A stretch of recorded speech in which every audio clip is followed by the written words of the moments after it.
తాకట్లో ఉన్న బంగారాన్ని విడిపించి ఆ రోజున మార్కెట్ ధర కట్టి మిగిలిన డబ్బును మీకు అందిస్తుంది కొమ్మూరి గోల్డ్.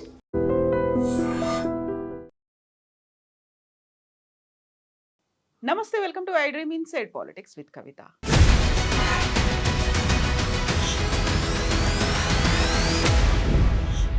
కాలక్షేప కథా చిత్రం సిట్ విచారణకి హాజరై వచ్చిన అనంతరం కేటీఆర్ అన్న మాటలేవి. ఇదే సిట్ విచారణకి హాజరైనటువంటి హరీష్ రావు అదో సొల్లు పురాణంగా కొట్టిపారేశారు. యాక్చువల్గా సిట్ క్వశ్చన్స్ అడుగుతోందా, బాధితులెవరో తేల్చుకునే పనిలో ఉందా, లేకుంటే విచారణకు వెళ్ళినటువంటి పొలిటీషియన్సే సిట్ అధికారులని విచారించి వస్తున్నారు. యాక్చువల్గా సిట్ ఎందుకు ఫామ్ చేశారు, అందులో విచారణలో ఏం జరగబోతోంది, 7 గంటల విచారణ అవుట్కమ్ అనేది ఎప్పుడు తెలుస్తుంది? మనతో పాటుగా ఉన్నారు బీఆర్ఎస్ సీనియర్ లీడర్, మాజీ ఎమ్మెల్సీ కన్నె ప్రభాకర్ గారు. నమస్తే అండి. సో ఎడతెగని సీరియస్ లాగా కొనసాగుతూ వస్తోంది అనుకున్నప్పుడు ఫస్ట్ పోలీస్ ఆఫీసర్స్ అయ్యారు, వాళ్ళని అరెస్ట్ చేశారు. ఆ తర్వాత నెక్స్ట్ టర్న్ పొలిటీషియన్స్ మీదకి వచ్చింది. అక్కడ క్యాబినెట్లో ఎవరైతే కీలకంగా వ్యవహరించారో వాళ్ళ పేర్లు వచ్చాయి.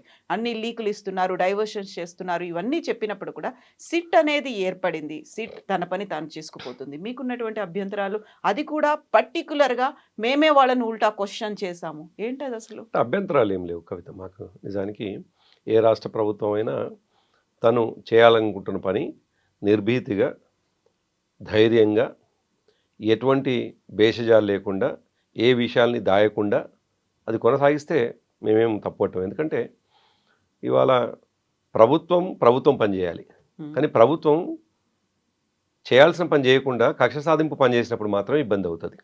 ఇప్పుడు మీరే చెప్తున్నారు, మీ ఇంట్రోలో చెప్పినారు, దాదాపు ఏమేం జరిగిందనే విషయం చాలా చెప్పుకుంటూ వచ్చినారు. 2 సంవత్సరాలుగా జరుగుతున్నటువంటి దీంట్లో ఈ రోజు వరకు వాళ్ళు డిసెంబర్ 7వ తేదీనో 9వ తేదీనో ప్రభుత్వంలోకి వస్తే బహుశా నెల రోజులు, ఆ తర్వాత జనవరి, ఫిబ్రవరి 24th జనవరి, ఫిబ్రవరి నుండి లీక్లు ఇచ్చినారు. ఇది ఫోన్ ట్యాపింగ్ జరిగింది, ఇదోటి అదోటి అని అనేక రకాలుగా మాట్లాడుకుంటూ వచ్చినారు. వీళ్ళని విచారించడానికి పిలవడం తప్ప విచారించినటువంటి విషయాలు ఏం తేలినాయి అనేటువంటి విషయం ఇప్పటివరకు ఎవరైనా అథెంటిక్గా, నేనేమంటున్నాను, ఆఫ్ ది రికార్డు ఎవరు బయటికి రావు కాబట్టి ఆఫ్ ది రికార్డు కాదు, ఆన్ రికార్డు కూడా ఎవరు చెప్పడానికి ఒకవేళ అదేనా ఇన్ఫ్లుయెన్స్ అవుతుంది అనుకుంటే చెప్పుకున్నా పర్లేదు. కానీ విచారిస్తున్న అధికారులను అట్లీస్ట్ జరిగిన పురోగతి 2 సంవత్సరాలుగా చెప్పకపోతే అది కంపల్సరీ ఒక ధారావాహిక లాగానే భావించాల్సి వస్తుంది. ఎందుకు బయటకు చెప్పట్లేదు? యాక్చువల్గా అరెస్ట్ అయిన తర్వాత బోల్డ్ అంత ఇన్ఫర్మేషన్ని సేకరించారు, చాలా వరకు మీరే డిస్ట్రాయ్ చేసి పెట్టేశారు. మీ ఆదేశాలు వచ్చిన తర్వాత అధికారులు మీ కనుసన్నల్లోనే యాక్ట్ చేశారు అనే దాంతో పాటుగా ఎవరెవరి ఫోన్ ట్యాపులు చేశారు, అటు సినీ నటులు కావచ్చు, పారిశ్రామికవేత్తలు కావచ్చు, రియల్ ఎస్టేట్ వాళ్ళు కావచ్చు, ఎవరైతే మీకు డబ్బులు ఇవ్వాలో ఎలక్టోరల్ బాండ్స్ రూపంలో ఎవరి దగ్గర అయితే డబ్బు ఉందనుకున్నారో వాళ్ళందరినీ బెదిరించారు. ఇవన్నీ పోలీసులు చెప్పినవే కదా. ఎక్కడ ఇప్పటివరకు అదే అంటున్నా. నేను ఇంతకుముందు అడిగింది కూడా ఇదే.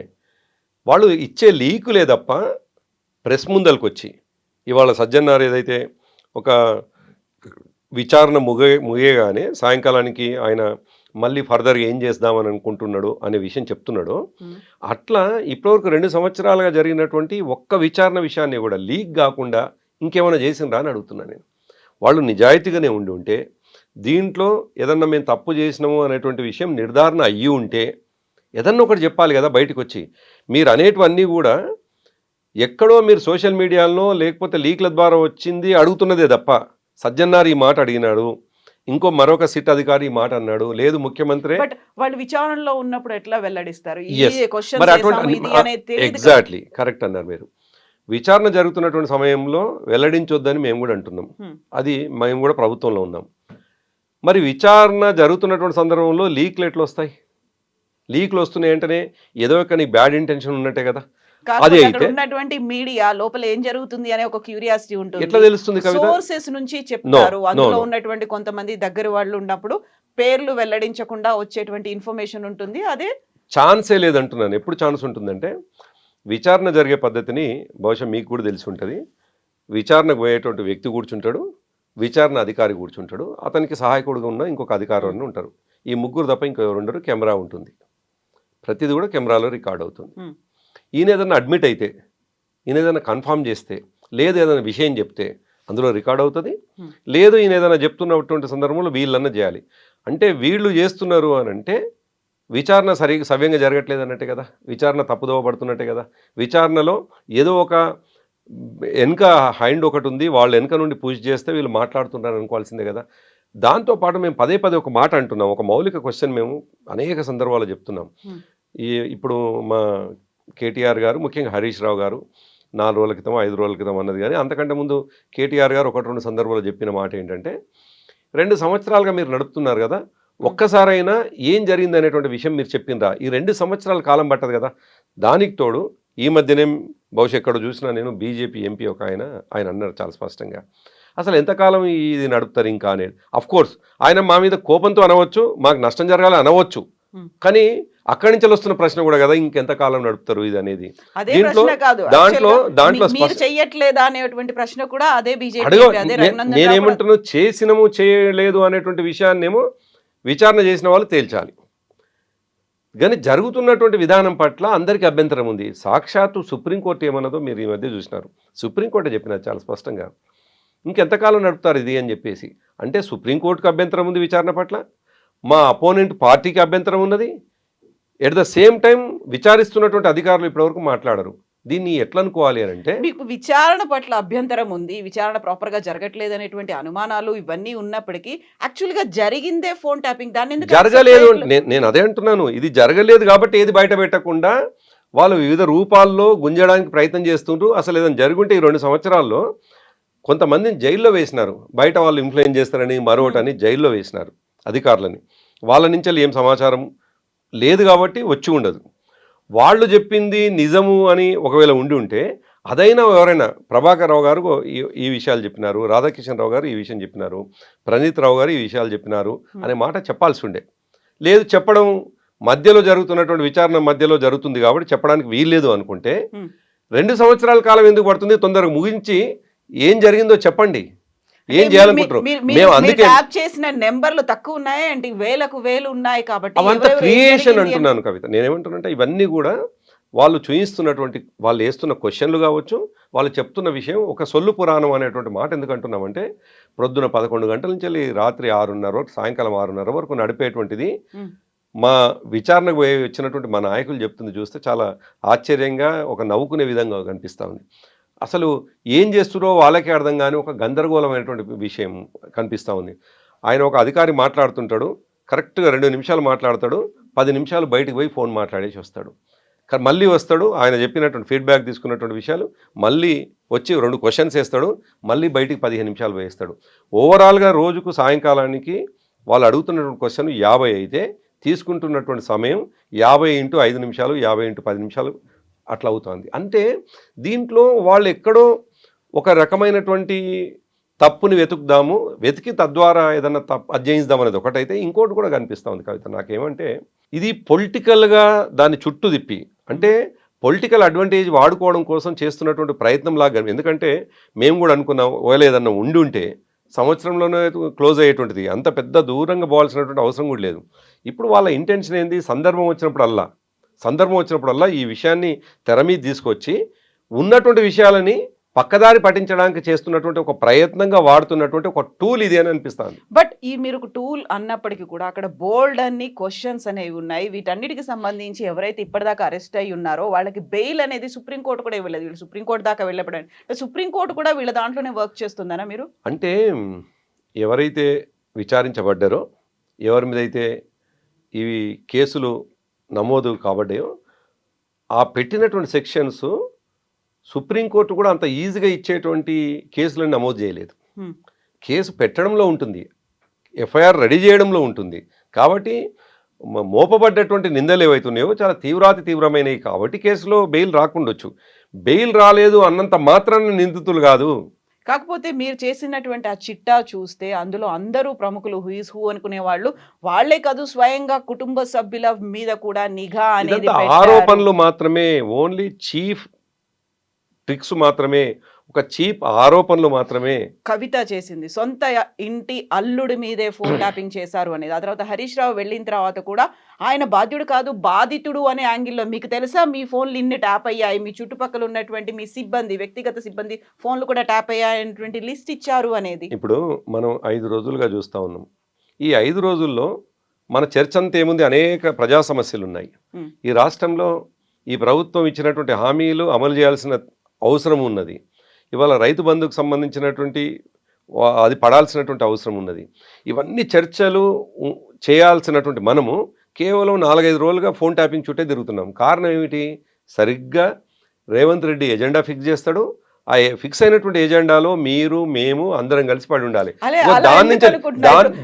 మీరు అన్నటువంటి సింగరేణి బొగ్గు గనుల కుంభకోణానికి సంబంధించి స్వయంగా ఇప్పుడు కేంద్ర ప్రభుత్వమే రంగంలోకి దిగబోతోంది. సింగరేణి బొగ్గు గనులు వాళ్ళ ఆధీనంలోకి తీసుకోవాలి అనేటువంటి అక్కడ అవకతవకలు ఉన్నాయి, టెండర్లు ప్రక్రియ జావుగా జరగట్లేదు అనేది ఇవన్నీ ఉన్నాయి. కాబట్టి కేంద్రం కూడా ఇన్వాల్వ్ అవుతోంది. మిగతా పనులన్నీ జరుగుతున్నాయి కదా, ఆగిపోయాయి. కేవలం రాష్ట్రం స్తంభించింది, ఫోన్ ట్యాపింగ్ గురించే మాట్లాడుకుంటోంది. అంటే చర్చ ఎటువైపు తీసుకుపోవాలనో రేవంత్ రెడ్డికి తెలుసు. కాబట్టి 2-3 విషయాలను ఆయన ప్రధానంగా దృష్టి పెట్టి ఈ చర్చను తెర మీద తీసుకొచ్చాడు. ఇది అసందర్భమైన చర్చ. నిజానికి అసందర్భం అంటున్నాను. రొటీన్గా చేసే విచారణ రొటీన్గా చేసుకుంటూ పోతే ఏం పెద్ద అయ్యే ఇబ్బంది ఏం లేదు. 3 విషయాలు జరిగినాయి. ఒకటి, వాళ్ళ మంత్రుల మీదనే జరిగినటువంటి ఏదైతే వ్యవహారం ఉన్నదో, మంత్రుల మధ్యలో సయోధ్య లేకపోవడం, వాటాల పంపిణీ, తర్వాత టెండర్ల పంపిణీ, దాంట్లో ఉన్నటువంటి లొసుగులు, దాని నుంచి బయటపడ్డటువంటి టెండర్ల విధానంలో లొసుగులు, ఇవన్నిటితోటి ఒక గందరగోళమై చివరికి మీడియాను కూడా బాధ్యులను చేసి మీడియాకు సంబంధించిన రిప్రజెంటేటివ్స్ని అరెస్ట్ చేసి పంపినారు. అప్పుడు ఒక రకమైనటువంటి అపవాదు మూటగట్టుకుంది ప్రభుత్వం. దాని కొనసాగింపుగా మాకు అర్థమైనటువంటి విషయం, కొద్దిగా లోనికి పోతే మేము ప్రతిపక్షంగా ఉన్నటువంటి వాళ్ళం కూడా డెఫినెట్గా దూరంకెళ్ళి గమనించినా ఎందుకు ఈ పరిణామాలు జరుగుతున్నాయో చూస్తాం. అప్పుడు మాకు అర్థమైంది ఏంది, టెండర్లలో అవకతవకలు ఉన్నాయి కాబట్టి అవకతవకల్ని బేస్ చేసుకొని వాళ్ళిద్దరూ కొట్టుకుంటే బయటపడ్డది. కాబట్టి అసలు అవకతవకలు ఏంది అని తెలుసుకుంటే ఈ సింగరేణిలోకి సైట్ విజిటింగ్ అనేటువంటి ఒక కొత్త అది నిబంధన పెట్టి ఆ నిబంధనకు ఎవరికి లాభం జరిగిందని చూస్తే ఆ నిబంధన వల్ల నైని బ్లాక్ని దాన్ని క్యాన్సిల్ చేసినారు, దాని టెండర్ని. మళ్ళీ టెండర్లు మళ్ళీ పిలుస్తామని చెప్తున్నారు. నేను అదే అంటున్నాను. నేనేమంటున్నానంటే భారతదేశం మొత్తంలో ఒక సింగరేణే కాదు, అనేక రాష్ట్రాల్లో ఈ కోల్కి సంబంధించినటువంటి డిగ్గింగ్ ఏదైతే ఉందో, ఎక్స్కవేషన్ సంబంధించింది అన్ని రాష్ట్రాల్లో ఉన్నాయి. మరి సింగరేణి ఒకటి అనుకోండి. ఇప్పటి వరకు ఎప్పుడు ఎవరు విధించినటువంటి నిబంధన ఈ సైట్ విజిటింగ్ అనేటువంటిది. ఇప్పుడు నేను ఒక కాంట్రాక్టర్ అయి ఉంటే, నేను టెండర్ వేద్దాం అనుకుంటే, నేను డెఫినెట్గా సైట్ చూడకుండా అసలు టెండర్కి పోను. నేను ఫస్ట్ ఎన్ని ఎకరాలు ఉంది, ఎంత ఓబీ ఉన్నది, ఎంత ఓబీని క్లియర్ చేస్తే కోల్ వస్తుంది, ఇది నేను విజిటింగ్ చేయకుండా అసలు పోను నేను. నువ్వు సైట్ విజిటింగ్ చేసినావా చేయలేదా అనేటువంటి ఒక పనికిరాని నిబంధన పెట్టడంతో జరిగింది ఏంటి, వాళ్ళ సొంత బామ్మర్దికి దాంట్లో లాభాలు జరిగినాయి. ఎట్లా లాభాలు జరిగినాయి అని ఒక అడుగు ముందుకేసి మేము ఆలోచించినప్పుడు సింగరేణి ఆ సర్టిఫికేట్ ఇస్తుంది. సింగరేణి సర్టిఫికేట్ కావాలి అని అంటే ఇప్పుడు నాలాంటి వాళ్ళు ఎవరన్నా టెండర్కి పోదాం అనుకుంటే మేమందరం సింగరేణి దగ్గర పోవాల్సిందే. పోయి వాళ్ళ దగ్గర సర్టిఫికేట్ తీసుకోవాలి. తీసుకుంటున్నప్పుడు కవిత తీసుకుంది, ప్రభాకర్ తీసుకుంటూ మరొకరు తీసుకున్నారు. వాళ్ళకి ఆ విషయం తెలిస్తే వెంటనే మీ కాంటాక్ట్ చేస్తారు, నాకు కాంటాక్ట్ చేస్తారు, మీరు ఎట్టి పరిస్థితుల్లో కూడా టెండర్కి పోకండి అని చెప్పేసి చెప్తారు. అంటే ఇదంతా ప్రామాణికంగా చెప్తున్నాను, నేను ఊరికి చెప్పటం లేదు, నేను ఉదాహరణలతో సహా చెప్తాను మీకు. నేను అయితే బేస్ ఉంది దీనికి. వాళ్ళు అంటారు, వాళ్ళు అన్న తర్వాత ఎట్లాగో ముఖ్యమంత్రి స్థాయి మనిషి లేదు, ముఖ్యమంత్రి ఎన్నుకున్నటువంటి మనుషులు బెదిరించడం ద్వారా ఎనికిపోతారు. అప్పుడు ఏమవుతుంది, గతంలో మా ప్రభుత్వంలో ఏదైనా టెండర్ అయితేనేమో -10, -14, -12, ఈ ప్రభుత్వంలోనేమో +8, +12, +20. సో దీంతో అర్థమవుతా ఉంది ఆ సర్టిఫికేట్ ఏదైతే విధానం విధించిండ్రో దాంతో ముఖ్యమంత్రి బామ్మర్దికి లాభం అయిందని మా ఆరోపణ. దీంతో దొరికిపోయినటువంటి రేవంత్ రెడ్డి ఏం చేయాలో అర్థం కాక, మొదటిది నేను చెప్పింది నెంబర్ 1 మంత్రుల సయోధ్య లేకపోవడం, నెంబర్ 2 సింగరేణిలో దొంగతనం బయటపడటం, నెంబర్ 3 ఆయన అమెరికా పోతున్నాడు, దావోస్ పోయిండు. గతంలో వేలు ఎప్పుడు చూసినా ప్రధాన శీర్షిక ఏముంటుందంటే లక్షల కోట్లు తీసుకొచ్చిండని చెప్పేసి ఉంటుంది.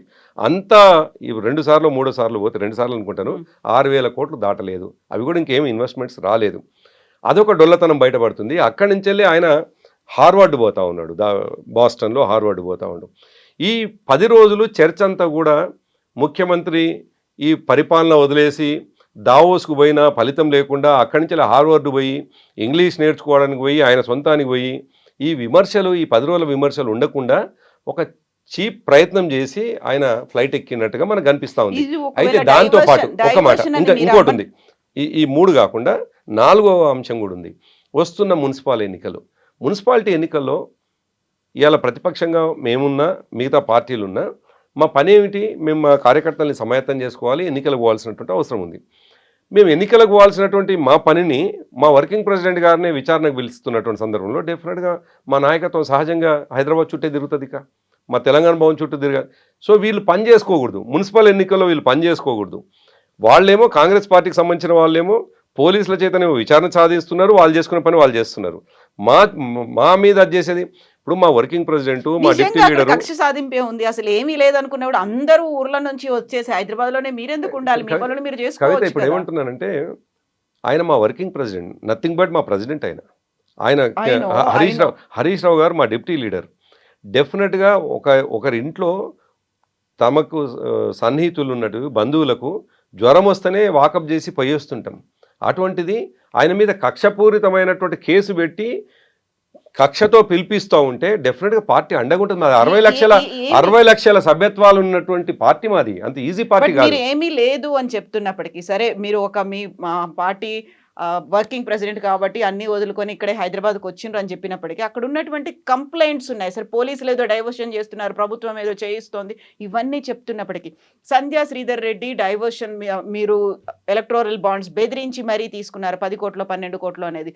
వార్ రూమ్లను ఏర్పాటు చేశారు, ఇజ్రాయెల్ నుంచి నిఘాకి సంబంధించి పరికరాలు తెప్పించారు, అవన్నిటికీ బీఆర్ఎస్ నుంచే ఫండ్స్ వెళ్ళాయి. ఇవన్నీ కాదా? ఇవన్నీ ఆరోపణలు నిరాధారాలు. ఏమంటున్నా ఫైనల్ రిపోర్ట్ వాళ్ళు ఇచ్చి సంధ్యా శ్రీధర్ రెడ్డి ఏదన్నా కమిట్ అయిందా లేదు, మేము ఇజ్రాయెల్ టెక్నాలజీ వాడినామా లేదా, వచ్చినటువంటి విచారించబడ్డటువంటి వాళ్ళు ఏం కమిట్ అయినరు అనేటువంటి విషయం ఎప్పుడు తెలుస్తుంది? ఫైనల్గా తెలవాలి. అదర్వైజ్ ఇది ప్రాసెస్ కదా. నేనేమంటాను అదర్వైజ్ ఎవరైనా చెప్పాలి. ఎవరు చెప్తున్నారు అంటున్నాను. అది నేను మౌలికమైన క్వశ్చన్ని వాళ్ళు ఎక్కడి నుంచి ప్రశ్న. మా కేటీఆర్ గారు ప్రశ్న అడిగినా సమాధానం రావట్లేదు, మీలాంటి వాళ్ళని నేను అడిగినా మీ నుంచి కూడా సమాధానం రావట్లేదు. మీరు ఇంకెవరినైనా అధికార పక్షానికి సంబంధించిన వాళ్ళని ఇంటర్వ్యూ చేసైనా అడగండి. బీఆర్ఎస్ వాళ్ళ క్వశ్చన్ ఒకటే, ఇవన్నీ ఎక్కడి నుంచి వస్తున్నాయి ఈ చర్చలన్నీ? ఇవన్నీ కూడా అధికారులు ఇచ్చినటువంటి వివరాలు. ఒక పెద్ద ఆయన చెప్పారు, పెద్ద ఆయన లీక్ అయితే ఏంటి, అక్కడ ఉంది జరుగుతోంది అదే కదా. నేను అందుకే అంటున్నాను అక్కడ అది జరగటం లేదు, వాళ్ళు లీక్ మాత్రమే ఇస్తున్నారు. వాళ్ళేమో లీక్ ఇస్తున్నారు, మేమేమో స్ట్రైట్గా వచ్చి చెప్తున్నాం. ఏం చెప్తున్నాం? మీరు 10 ఏళ్ల పాటు అధికారంలో ఉన్నారు, అక్కడ జరిగినటువంటి విచారణలో ఏం జరిగింది అనేది మినిట్ టు మినిట్ అప్డేట్లు అన్ని వచ్చి ప్రెస్ మీట్ లాగా పెట్టి కూర్చొని మాట్లాడేవాళ్ళ, చెప్పేవాళ్ళ? లేదు కదా. విచారణ డ్యూ కోర్స్ అనేది ఉంది, law will take its own course అన్నట్టుగా. నేను అగ్రి అవుతా కవిత, నేను 100%. మేము అధికారంలో ఉన్నాం 9.5 సంవత్సరాలు, ప్రభుత్వం ఏం చేయాలో అదే చేయాలి. దాంట్లో ఇప్పుడు 2 సంవత్సరాలుగా నడుపుతా ఉన్నారు వీళ్ళు. ఈ 2 సంవత్సరాల్లో లీకులు తప్ప ప్రామాణికమైనటువంటి ఒక విషయాన్ని బయటికి చెప్పి తద్వారా ఇది నిజమే అనేటువంటిది లేదు అంటున్నాను. ఈ లీకుల ద్వారా మీరు క్వశ్చన్ అడిగినా నా నుంచి వచ్చే ఆన్సరు నిజానికి మాకు అనుమానమైనటువంటి ఆన్సరే నేను ఇస్తాను. ఎటువంటి అనుమానమైనటువంటిది? వాళ్ళు మా మీద కక్ష సాధింపులో భాగంగా చేస్తున్నారు అనేటువంటిది. ఎప్పుడు ఇది అథెంటిక్గా ఉంటుంది అంటే జరిగినటువంటి వివరాలన్నీ కూడా కేటీఆర్ గారు ఇది కమిట్ అయినారు, హరీష్ రావు గారు ఇది కమిట్ అయినారు, ప్రభాకర్ రావు గారు ఈ విషయాన్ని ఆయన అడ్మిట్ అయినారు ఈ విషయంలో అని మాట చెప్పారు. అసలు చెప్పలేరు కదా. చెప్పినప్పుడు అదంతా విచారణలో భాగంగా జరుగుతోంది. ఫస్ట్ పోలీస్ ఆఫీసర్లు అయిపోయారు, నెక్స్ట్ మీ టర్న్ వచ్చింది కదా. మీరు అధికారులుగా ఎవరైతే ఉన్నారో లేకపోతే అక్కడ అధికారంలో ఎవరైతే ఉన్నారో వాళ్ళతోనే కదా. ఇది 6 నెలల్లో ముగిసేటువంటి వ్యవహారం. ఒకవేళ 10 ఏళ్ల పాటు జరిగిందంతా 6 నెలల్లో కంప్లీట్ అయిపోతుంది అంటారా? ఎగ్జాక్ట్లీ.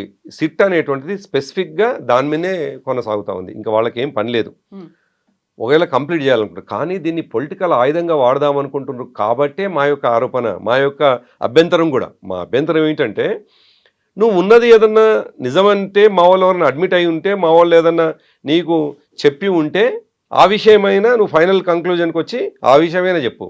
అదర్వైజ్ నువ్వు లీకులు ఇచ్చి తద్వారా మా క్యారెక్టర్ని పాడు చేస్తున్నావు అంటున్నాం.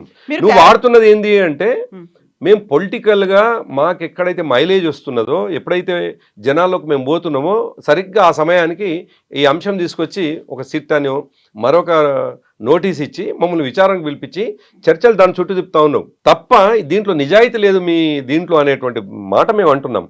దానికి నువ్వు సమాధానం చెప్పాలి కదా. మీరు బెదిరిస్తున్నారు, అక్కడ సాక్షులని ప్రభావితం చేసేలా మీరు వ్యవహరిస్తున్నారు. ఎట్ ద సేమ్ టైం సిట్లో ఎవరైతే అధికారులు ఉన్నారో వాళ్ళను కూడా మీరు బయటకు వచ్చి బెదిరిస్తున్నారు. నీ పదవీ కాలమో లేకుంటే 6 నెలల్లో రిటైర్ అయిపోతా, తర్వాత చూసుకుంటా, ఈ ధోరణి ఏంటి అసలు? కవిత ఒక మాట చెప్పండి. మీరే అంటున్నారు 9.5 సంవత్సరాలు మీరు బాగా తప్పులు చేసి ఉంటారు, చేసినారు కాబట్టి ఇదంతా చేస్తున్నారు. సరే, నువ్వు ఒక మిడిల్ మ్యాన్గా మిడిల్ ఉమెన్గా నువ్వు విషయం తెలుసుకొని చెప్తున్నావు. నేనేం బయాస్గా మేము అనుకోవట్లేదు. కానీ ఇప్పుడు చెప్తున్నటువంటి వాళ్ళు ఏదైతుందో కేవలం ఆరోపణలు మాత్రమే చెప్తున్నారు తప్ప మరొకటి కాదు.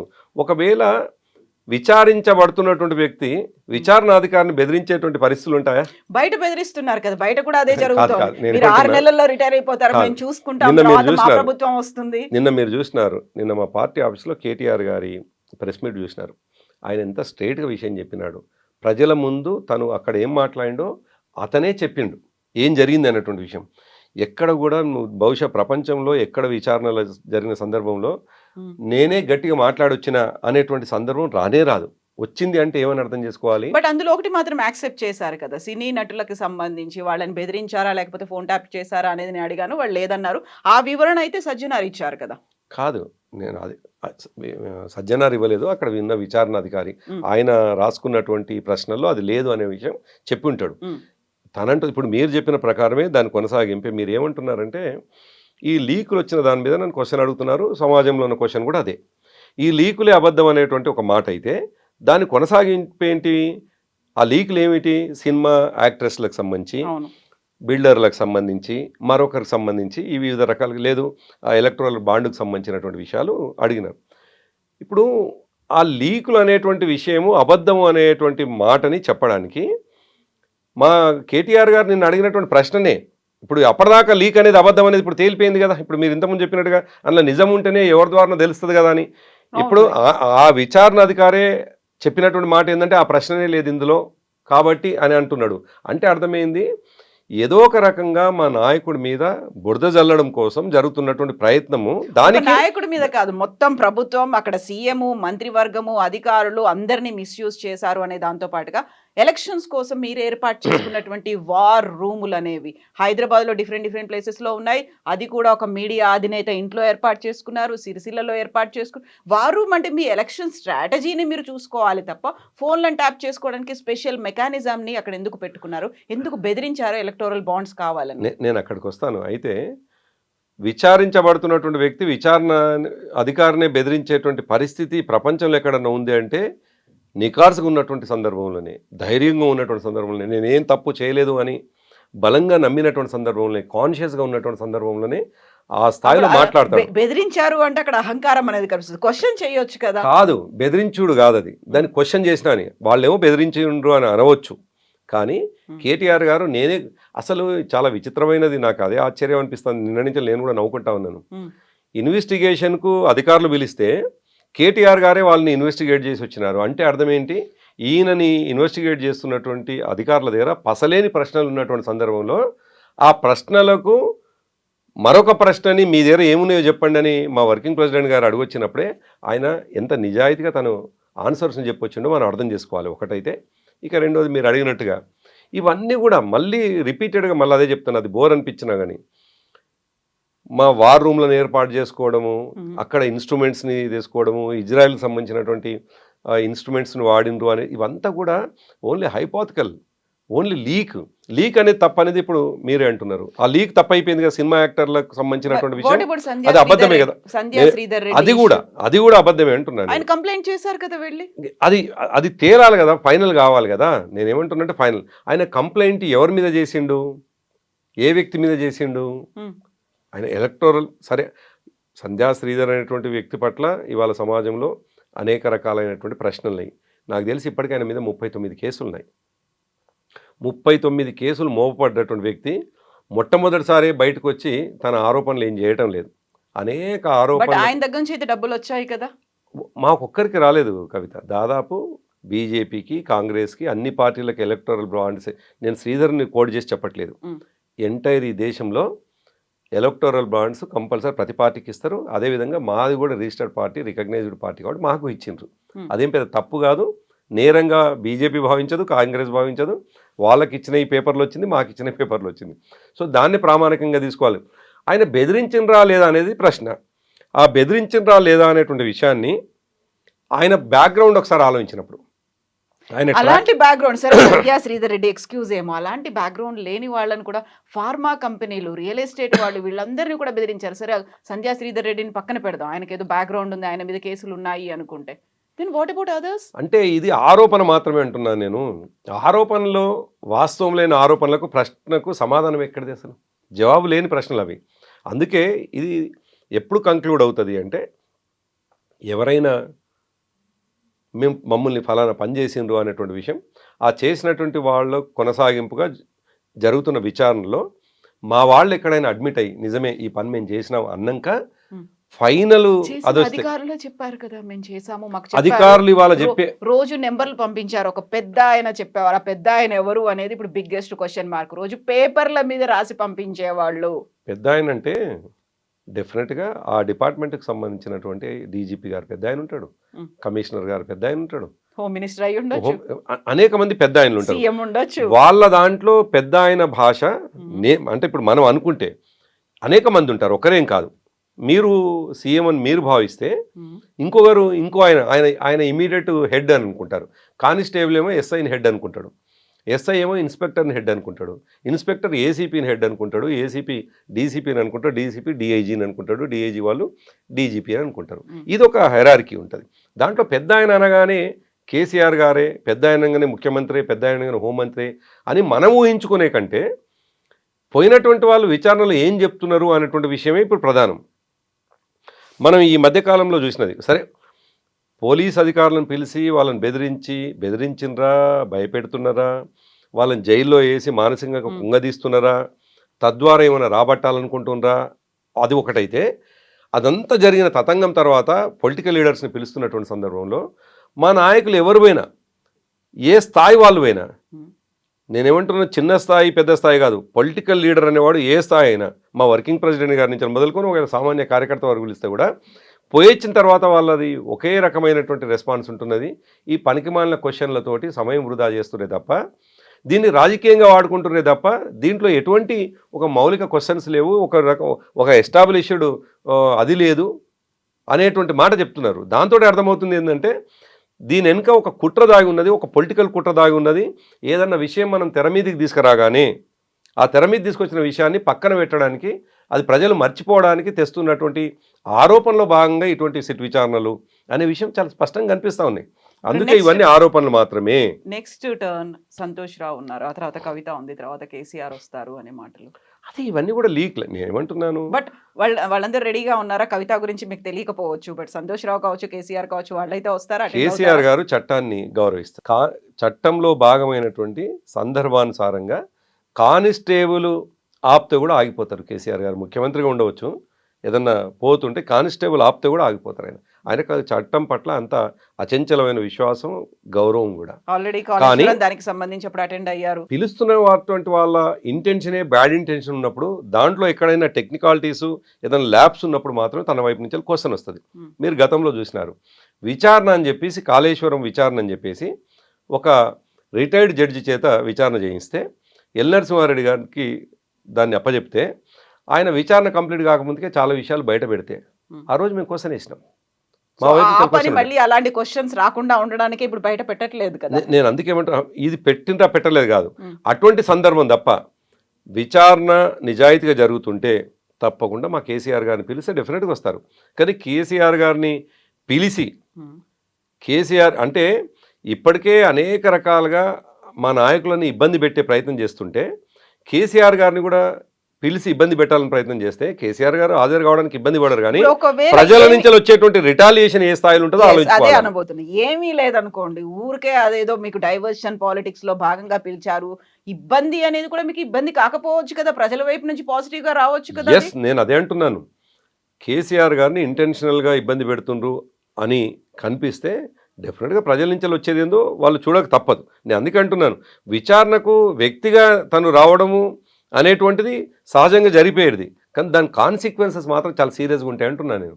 ఎందుకంటే ఈ రాష్ట్రాన్ని 9.5 సంవత్సరాల పాటు సీరియస్గా అంటే ఏం చేస్తారు, ఏం జరుగుతుంది, ప్రజల నుంచి వచ్చేటువంటి అల్టిమేట్గా ప్రజాస్వామ్యంలో ఏం జరుగుతుంది, వాళ్ళు రిజిస్టర్ చేసుకున్నటువంటి డిసెంట్ని, వాళ్ళు రిజిస్టర్ చేసుకున్నటువంటి అభ్యంతరాన్ని సందర్భం వచ్చినప్పుడు ఓటు ద్వారా మరొక పద్ధతుల్లో ఆ ప్రభుత్వాలను కూలగొడతారు. అలా అయితే అది మీకే బెనిఫిట్ అవుతుంది కదా. అందుకే లెట్ దెమ్ డూ అనే మేము పోతున్నాం. ఇప్పుడు కవిత, మీరు ఇంకా క్షుణ్ణంగా ఒక విషయాన్ని అర్థం చేసుకుంటే, 3 రోజుల క్రితం హరీష్ రావు గారిని పిలిచినప్పుడు ఆయన సిద్దిపేటలో ఎక్కడో కార్యక్రమాలు ఉన్నాడు. మరుసటి రోజు కూడా ఆయన కార్యక్రమాలు కొనసాగే అది ఉన్నాయి. రాత్రి 8 గంటల ప్రాంతాన సిట్ నోటీస్ అందింది అనగానే హడావుడిగా తన ప్రోగ్రామ్స్ అన్ని కంప్లీట్ చేసుకొని రాత్రి 12కు హైదరాబాద్ చేరుకున్నాడు. ఒకవేళ మాలో ఏవైనా తేడాలు ఉంటే, మేము తప్పులు చేసినామనే భయం మాలో ఏమైనా ఉంటే, అది నిజమనేటువంటి విషయం ఏమాత్రం అనుమానం ఉన్నా ఇవాళ రాము మరోసారి వస్తామని చెప్పేసి అంటుంటుంది. ఇవాళ ఉత్తరం రాసే అవకాశం కూడా ఉంది. నిజంగా సిట్టు విచారణ అనే కాదు, ఏ విచారణ అధికారులైనా పర్మిట్ కూడా చేస్తారు. అటువంటిది రాత్రి 8 గంటలకు పిలిస్తే ప్రొద్దున 11 గంటలకు హాజరైనాం. కేటీఆర్ గారిని సాయంకాలం 4:30-5 గంటలకు పిలిస్తే ప్రొద్దున్నే 11 గంటలకు హాజరైనాం. కాబట్టి మేము విషయము లేకనో లేదు దాంట్లో ఏదో పట్టుబడతామనో లేదో ఏదో అడ్మిట్ అవుతామనో అసలు లేని విషయానికి ఎందుకు ఒకవేళ పట్టుబడితే అరెస్ట్లు అవుతే అన్నిటికీ సిద్ధమై. ఇప్పుడు కేటీఆర్ గారిని మీరు గతంలో చూసినారు. ఆయన ఫార్ములా ఈ రేసుకు సంబంధించినటువంటి విషయంలో స్పష్టంగా చెప్పినారు, ఇది కక్ష సాధింపులో భాగంగా నన్ను జైలుకు పంపిస్తే నేను పోవడానికి సిద్ధము అని. ఇప్పుడు ఈ దేశ చట్టాలని లోబడి మనం ఉండాల్సిన వాళ్ళం. మనమేం అతిథులం కాదు. మాజీ ముఖ్యమంత్రులు అతిథులు గారు, మాజీ ప్రధానులు కూడా అతిథులు గారు. ఈ దేశ చట్టాలకు లోబడి, రాజ్యాంగానికి లోబడి ఉండాలి. ఒకవేళ చట్ట పరిధిలో మేము తప్పు చేసినాం అనేటువంటి విషయాన్ని వాళ్ళు నిరూపించి, లేదు కక్షపూరితంగా జైలుకు పంపాలనుకున్నా మేము సిద్ధంగా ఉన్నాం అనే మాట ఎప్పుడో చెప్పినాం. జైలు ఇప్పుడు మీరు ఎక్స్పెక్ట్ చేస్తున్నారా అవుతాయి, అరెస్ట్లు అవుతాయి? ఇప్పుడు మీరైతే కీలకమైనటువంటి లీడర్స్ ఉన్నారో వాళ్ళు అరెస్ట్కి వెళ్తారా? అంటే అనుభవం లేనటువంటి వాళ్ళు పరిపాలిస్తే, మూర్ఖులు చేతికి రాజ్యం వస్తే తప్పకుండా అవసరం లేనటువంటి వాళ్ళని అనవసరం కూడా అరెస్టు చేసేటువంటి సందర్భాలు ఉంటాయి. అరెస్టు చేసే సందర్భం ఉంటుంది. ఎందుకు ఉండకూడదు?